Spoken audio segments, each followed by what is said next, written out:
Shalom na balandi nyonso ya radio télé toi ciel ou bisika nyonso bozali éparpillé na monde entier bisika nyonso bolandaka chaîne bosepelaka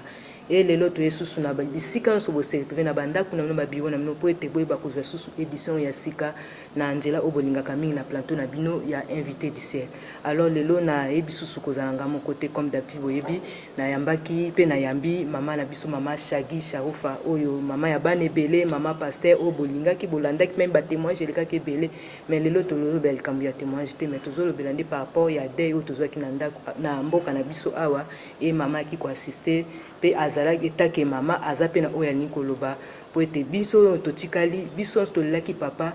attitude ni toko kozala nango ya koloba mingi ezati nazoke koyamba mama e na kotikeli mwa maloba aloba oyo nini eza kati na motema oyo ni nzambe ayebisi mpona koyeba ko transmettre na peuple congolais nyonso to. Bonjour mbote mama na ngai. Mbote na kanesengo mingi tangu namonaka yo mama na biso mama bana ebele don nasepelaka mingi nde nasepe su lelo koyamba yo na plateau na ngai boni mikolo ebele santé boni santé eza malamu na ngolo ya nzambe. Toyebi likambo tozwaki biso nyonso na mboka awa tokufeli moto monene monima oyo ya mboka na biso ande kosala fia te mboka na biso esi tokundaki ye toye po totumona pota te me etake mama paste etake mama ya bana ebele peuple bazolanda yo attitude nini oyo tokoki kozala nango vis-à-vis ya likambo monene ekweli biso lolenge nini tokoki kozala lolenge nini tokoki kovivre po ete tozala na kimia mpona likambo monene ezwi biso toyebi ke eza mpasi barimere ebelebele ezoloba maloba mama yo oza wana etake mama mpona kokunda barimere wana maloba eza kaka na ngambu na yo. Merci pour la parole. Je crois que année 2016 eza année moko oyo ata eleki oyo nyonso abengami congolais akobosana te po tozaka na début to perdre déjà bavoix mibale ya minene ba étoile mibale. Na janvier to perdaki Saint-Marie Misamu et na avril to yeko perdre Papa Wemba Shungu Wemba Dio Gilles Presley ekumanyi bakombo kilikili. Il y a liboso vraiment pour le peuple congolais message na kopesa bo baza monde entier que Nzambe ndeza mokonzi yango ngape atango et puis Nzambe apesaka Nzambe azwaka eloko moko te esalemaka saki Nzambe aloba to andima. Donc nyonso esalemi Nzambe moto apemetaki et puis Nzambe aza kote ya biso na liwa oyo po tozala na unité tozala na bolingo et puis totala soki mwana aza na ndako akoyeba papa oyo soki mama naza na bapapa to azwaka bapapa ebele koyeba papa nani oyo aza papa oyo asombelaka biscuit asombelaka bombo. Lelo na profite mpe na occasion mpo ya koloba ke Romains 13 1 2 elobi ke bokonzi moko te eyaka sans ke Nzambe apesa. Na profite na situation oyo mpona kopesa merci na président de la République Rais Joseph Kabila.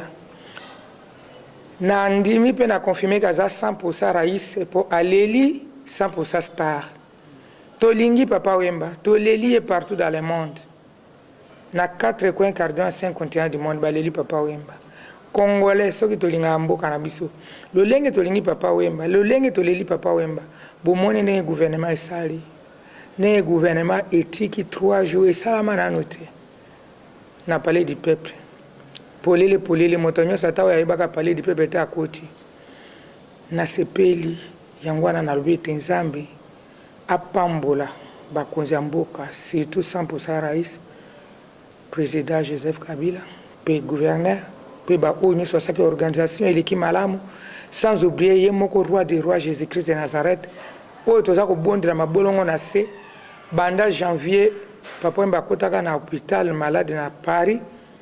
na ba frère Matou Samuel to bande ko bondela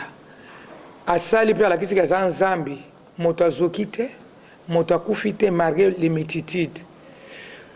yango na lokola toza kolela tolela na bolingo tolela na unité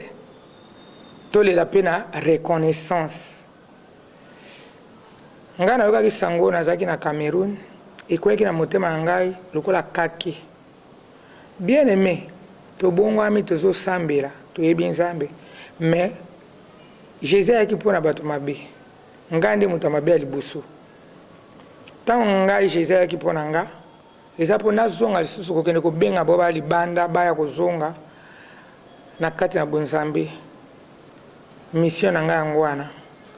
nayebi nano te soki baya koloba to bakoloba ke ye asi abongaki ndenge nini aleli Papa Wemba nayebi te mais eloko na koloba ke namona epai moko oyo balobaki ke Lazare azalaki apôtre ya Jésus-Christ te o disciple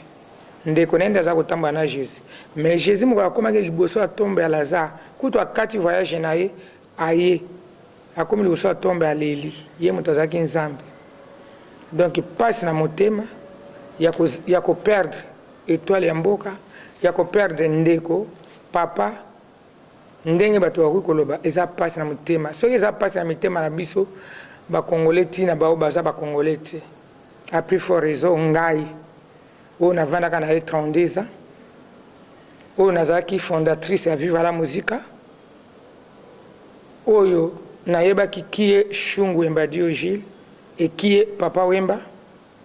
nalela te nayoka pasi te na yango wana omoni ke mobali na ngai alobaki kende olela kuta apesa ngai condoléance que Dieu bénisse mon mari je suis marié mama Esther Charoufa Bongo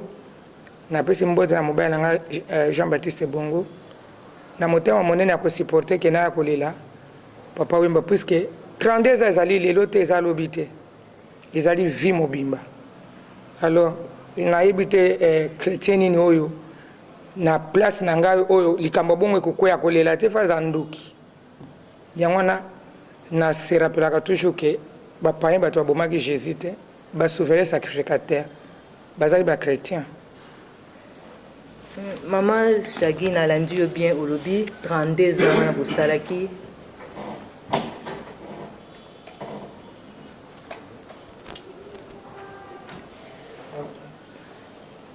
Maman Shagi nalandi yo merci nalandi yo na olobi obi 32 ans ozalaki na Papa Wemba donc ezalaki sentiment moko botango kaki sango wana ya émotion bien ya passe ya compassion elataki yo mais biso totambolaka libanda tozali elobeli ya peuple babi ke Maman Shagi yaki osa sukuna nelo si batika seke bazalaka na bango ka bazala na bango mais ka ko expliciter ngo na peuple ko ete équivoque ne lunga parce que biso toyebi ke yo ozaka lisusu te nzambe sa benga et puis babi tangu yo na 32 ans wana tangu yo yambaki Yesu il fallait ôter ya yepe yepa yamba Yesu mais yo tiki yo comme na kana yo tiki kana position na parce que yo zaki mieux placé na côté ya yepa yo kayo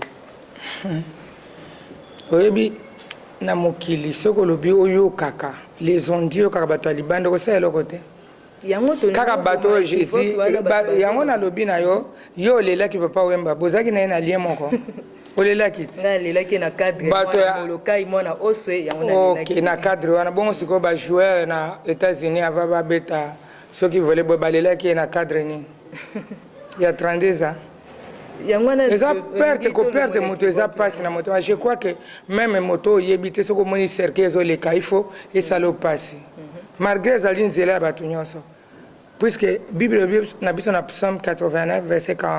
48 à 49 elobi moto nyonso akovanda na mokili libela te akokufa moto moko te akotika libela puisque souffle oyo nzambe moto azwa mais ntango moto akende etolelaka kaka ntango abotami tosepeli alors eloko mona ko éclairci bato zate soki bakoloba baloba mais baloba likambo kati no bakuta kati na ote nanga na ebike na kendeki na bali na osaela nzambe et puis moto moko te akoloba nanga ke pona nini yo kende ko te Papa Wemba te po ayeba nzambe Papa Wemba ayebaki nzambe Papa Wemba azali ko makamusu azali kosala lekime basala nzambe à part ka ko yembela mokili je crois que azaki na motema monene azako aider bato azaki na bolingo et tout peut-être l'équipe asa ya nzambe. Dernière question nangeza ke mama